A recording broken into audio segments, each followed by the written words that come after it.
কি হাঁপিয়ে গেছো? না গুরুজি, আসলে অনেকদিন অভ্যেস নেই তো নাচ করার, তাই।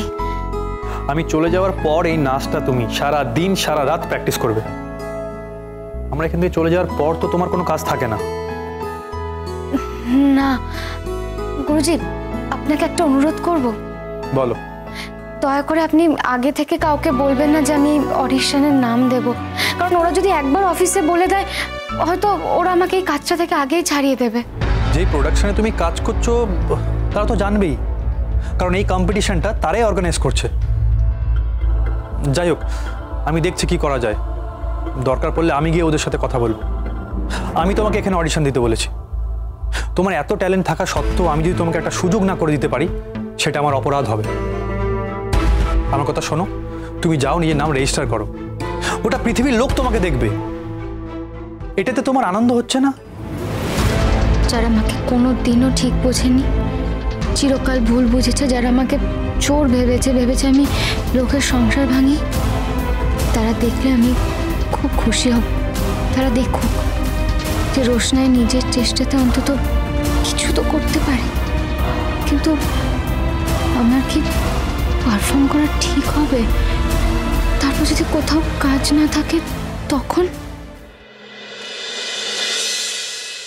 মেয়েটা এত বড় অকৃতজ্ঞ, এত বড় বেঈমান, যেই স্বার্থ ফুরিয়ে গেছে আমাদের সাথে আর যোগাযোগ করার কোনো প্রশ্নই নেই। ওর কোথায় আছে না আছে জানানোর কোনো প্রয়োজনই নেই। মা প্লিজ এবার বন্ধ করো এসব। ভালো লাগছে না কেন যে তোমরা এই একই ব্যাপার নিয়ে। দেখো, বলতে গেলে না অনেক কিছু বলা যায়, আমি বলছি না। এই বাড়িতে থেকে রোশনাইয়ের একটা লাইফ সেন্টেন্স হয়ে যেতে পারতো। তোমরা ভাবতে পারছো কি হতো তাহলে? শুধুমাত্র মাধবী আন্টির জন্য রোশনাই বেঁচে গেল। সঠিক সময়ে মাধবী আন্টি প্রমাণটা দেখে দিল, না হলে ভাবতে পারছো রোশনাইয়ের কি হতো? মাঝে মাঝে আমার মনে হয় না যে ও যেটা করেছে একদম ঠিক করেছে। এই বাড়ি থেকে বেরিয়ে গিয়ে ও বরং বেঁচে গেছে, নাহলে এখানে থাকলে ও মারা যেত। আমার এসব কথা বলতে ভালো লাগছে না, আমি আর ডিটেলসের মধ্যে যেতে চাই না। প্লিজ আমি তোমাদের সবাইকে অনুরোধ করবো, তোমরা প্লিজ এই কথাটা এখানেই বন্ধ করো। সেটা অবশ্য ঠিকই বলেছিস। রোশনার ব্যাপারে ভেবে বা ওর ব্যাপারে আলোচনা করে আমাদের কোনো লাভ নেই। ও কিছুদিনের জন্য আমাদের এখানে এসেছিল, থেকেছে, এখন চলে গেছে, ব্যাস মিটে গেছে। আমাদের কোনো ক্ষতি না করলেই হয়। রোশনাই আমাদের ক্ষতি করেছে তোর এটা মনে হয়? তবে যাকে এইসব কথাবার্তা থাক বাদশা, এই নিয়ে এখন তর্ক বিতর্ক করে কোনো লাভ আছে? তুমি একটা কথা বলবে, আমরা একটা কথা বলবো, জাস্টিফিকেশন তো থাকে। প্রত্যেকটা অ্যাকশনের পেছনে একটা না একটা জাস্টিফিকেশন থাকে। এখন আমি জানি তুমি চেষ্টা করছো সুরঙ্গমা ম্যাডামের উপরে পুরো দোষটা চাপিয়ে দেওয়ার, কিন্তু এই ইনসিডেন্টের আগে রোশনাইয়ের কিন্তু অনেকগুলো দোষ ছিল, সেটা ভুলে যাও। বাদশা, কিছুদিনের জন্য হলেও কিন্তু ও তোমার ব্রেন ওয়াশ করেছিল। ও তোমাকে পুরোপুরিভাবে কন্ট্রোল করত। আমাদের সংসারটাকে একেবারে ছাড়খাড় করে দেওয়ার চেষ্টা করেছিল। গরিমার জীবনটাকে নিয়ে ছিনিমিনি খেলার চেষ্টা করেছিল। আর কি কি বলবো বলো তো? কম তো কিছু করেনি। আমি যদি পরপর এখন বলতে থাকি না সব। মা প্লিজ এইসব কথাগুলো বন্ধ করো, আর ভালো লাগছে না এই কথাগুলো শুনতে। আমি তো একজন অ্যাডাল্ট, আমি তো সবটা বুঝি। আমি জানি রোশনাই কি করেছে না করেছে, আমার সবটা মনে আছে। কিন্তু এই কথাগুলো এখন থাক না। আমি এখন এসব নিয়ে ভাবছি না। আমি শুধু ভাবছি গরিমা যত তাড়াতাড়ি সম্ভব সুস্থ হয়ে যায়, সুস্থ হয়ে বাড়ি ফিরে আসুক। ওর মাথায় যা চলছে এই ডিপ্রেশনটা কেটে ও আবার সুস্থ হয়ে যায়। কি ভাবছো? এই দুদিন তুমি কিচ্ছু ভাববে না। আমি যা বলবো শুধু তাই করবে, শুধু প্র্যাকটিস করবে। এসো এসো। Good morning. Good morning. Guruji, আপনি তো 10টায় আসতে বলেছেন, আমরা সবাই তো আজকে 10টা বাজতে 5এই চলে এসেছি। আরে না না, আমি একটু আগে এসে পড়েছি। এমনি তোমাদের কোনো অসুবিধা হচ্ছে না তো? না না গুরুজি, আমরা ভাবছিলাম যে আমাদেরই আসতে হয়তো দেরি হয়েছে। এই মেয়েটা ঘুঙুর পরে এখানে কি করছে গুরুজি?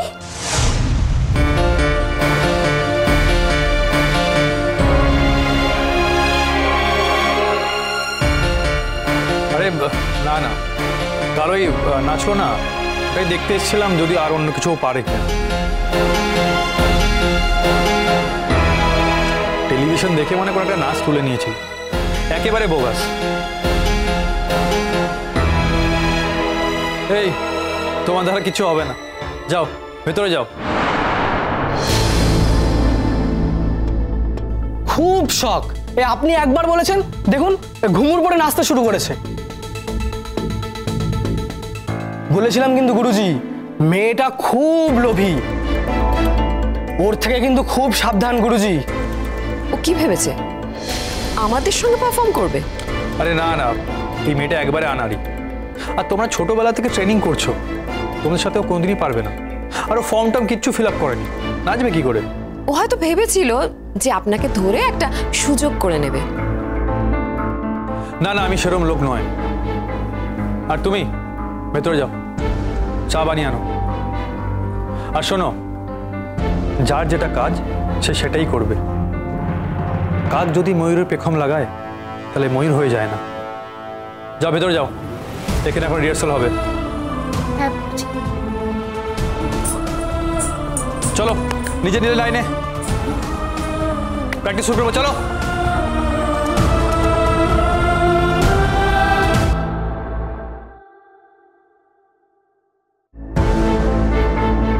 তোমরা অনেকেই এখানে দুষ্টু ছেলে মেয়ে।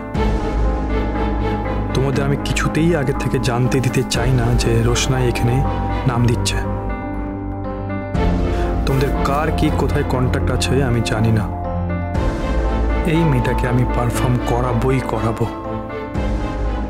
নাও চলো।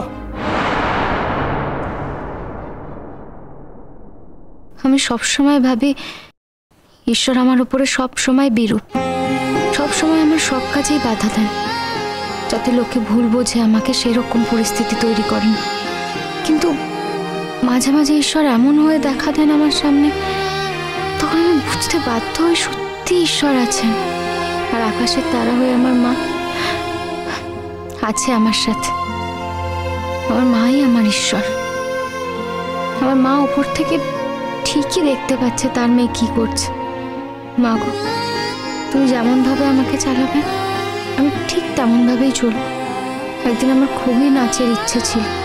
তুমি এই পৃথিবী ছেড়ে চলে যাবার পর থেকে আমি আর কখনো ভাবিনি আমি নাচ নিয়ে কিছু করব। স্যার যে জোর করে আমাকে মডেল করিয়েছিল, আমার তাতেও কোনো ইচ্ছে ছিল না। আজ আবার গুরুজি আমাকে জোর করে পারফর্ম করাতে চাইছে। এটা কি তোমারই ইচ্ছে মা?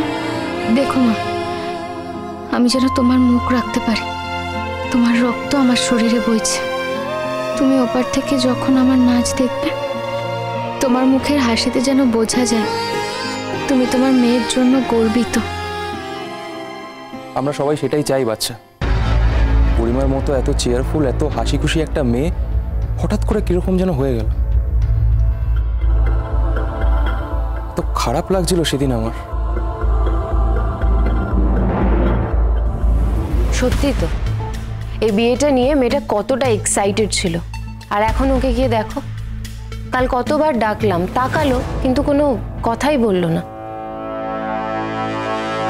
ওর বোধহয় এখন আর কাউকেই ভালো লাগছে না, ও কারোর সাথেই কথা বলতে চায় না। মানে সেটা শুধু আমরা নয়, ওর মা বাবার সাথেও কথা বলতে চায় না।